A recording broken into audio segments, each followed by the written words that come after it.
A saúde mental voltou a fazer parte da pauta da Câmara de Vereadores de Farroupilha. A crescente quantidade de surtos psicóticos motivou os vereadores do município a ampliar o conhecimento sobre o assunto. Durante a sessão legislativa da segunda-feira, 10 de fevereiro, o tema foi tratado e discutido com a presença da psicóloga do Centro Integrado de Saúde Mental, CAISME, Eliane Veronese, da diretora da Escola da AMAFA Farroupilha, Aline da Rosa, e também do comandante do 36º Batalhão de Polícia Militar, Tenente Coronel Giovanni Gomes. Durante mais de uma hora, os convidados explanaram sobre o tema e depois responderam às perguntas dos vereadores. Na sua explanação, a psicóloga do CAISME apresentou maiores informações sobre a saúde mental no município, os fluxos, os desafios e as possíveis estratégias.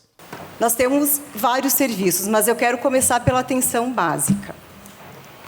Todas as unidades básicas de saúde, as estratégias, na verdade, têm psicólogos à disposição no serviço. Então, este é um ponto de saúde mental, que se inicia lá na atenção básica. Além disso, nós temos 3 serviços que são portas abertas: CAPS 1, CAPS AD e CAPS infantil. O que eu quero dizer com portas abertas? O usuário, o paciente, vai chegar no serviço e será atendido por um profissional de referência.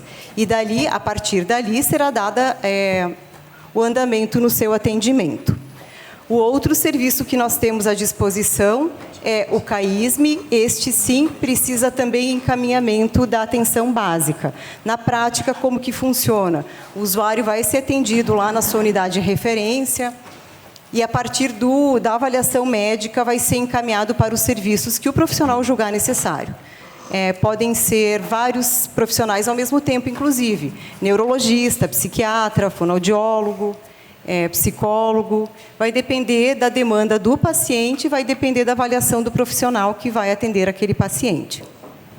Então, de novo, é um serviço que não atende portas abertas, porém ele atende toda a faixa etária, a nível ambulatorial.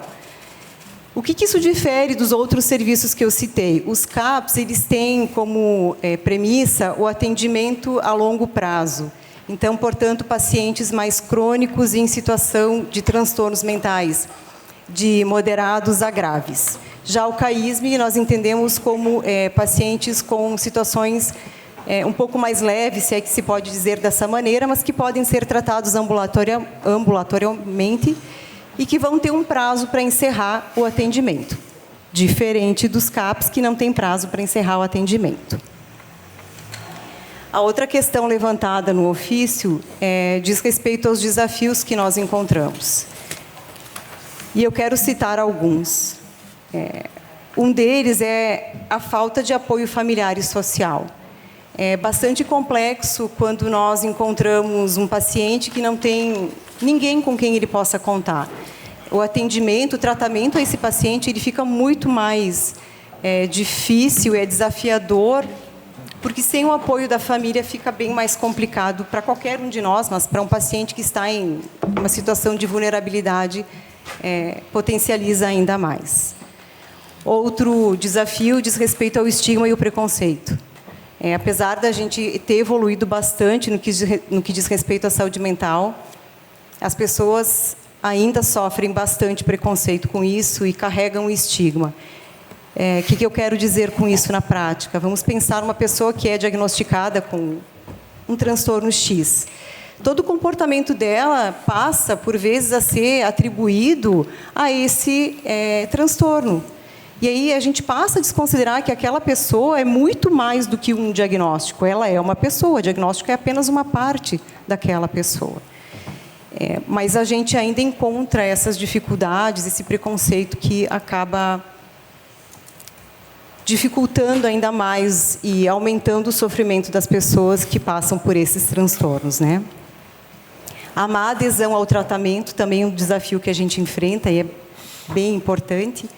A pessoa vai para o atendimento, começa um protocolo de medicação, por exemplo, e já não comparece na segunda consulta. Aí temos que começar todo o processo novamente, e nisso a gente já perdeu uma boa oportunidade de seguir com o tratamento.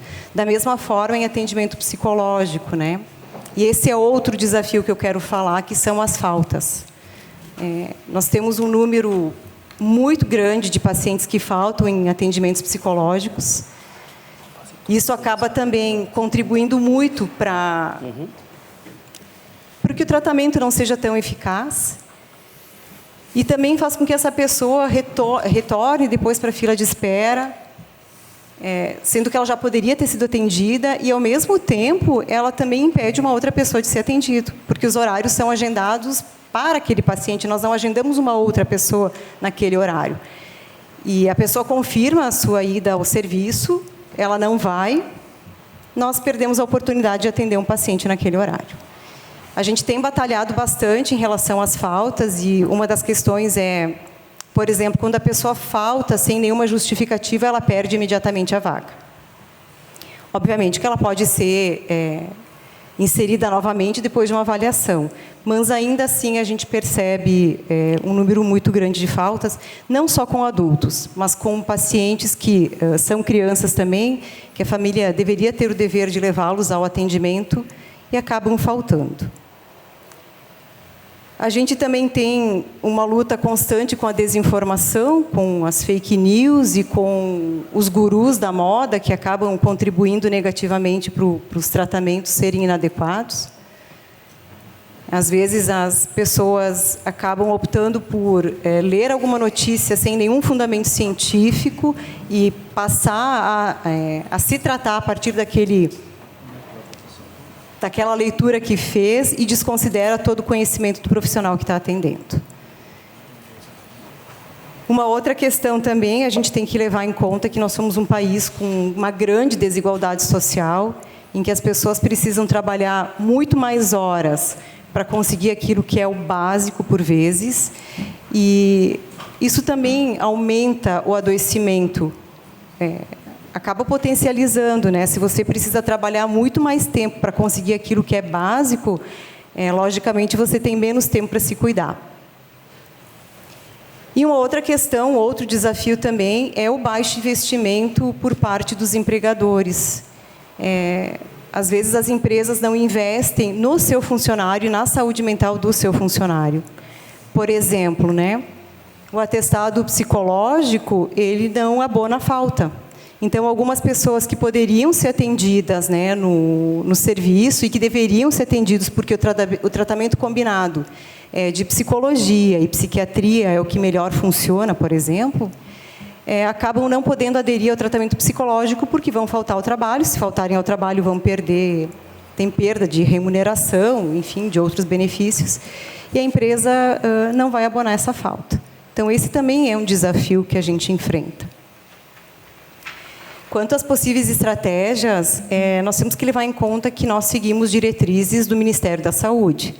Nós seguimos portarias. Nós não inventamos o atendimento, nós seguimos aquilo que está preconizado dentro das portarias do Ministério da Saúde.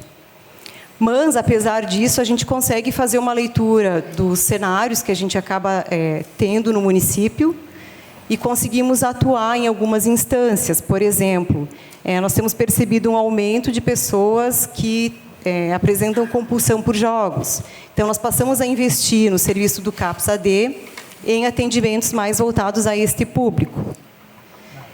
Nós também temos o Sábado do Trabalhador como uma ferramenta bem importante em que as pessoas podem participar.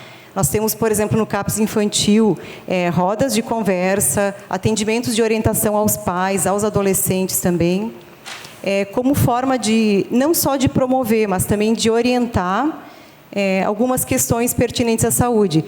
E, às vezes, é o único espaço que a família tem, é o único tempo que a família tem. Então, a gente acaba podendo ofertar nesses espaços, né, do Sábado do Trabalhador. Inclusive, agora, dia 15, vai estar aberto para falar sobre doenças sexualmente transmissíveis, voltado aos pais e educadores. E esta é a forma que a gente tem de pensar em políticas que sejam de acordo também com a demanda que vai se apresentando no cenário que a gente vai observando agora. O requerimento solicitando a presença dos convidados na Câmara de Vereadores de Farroupilha foi apresentado pela vereadora do União Brasil, Fernanda Correa, do jornalismo da TV Serra, repórter Leandro Adamati.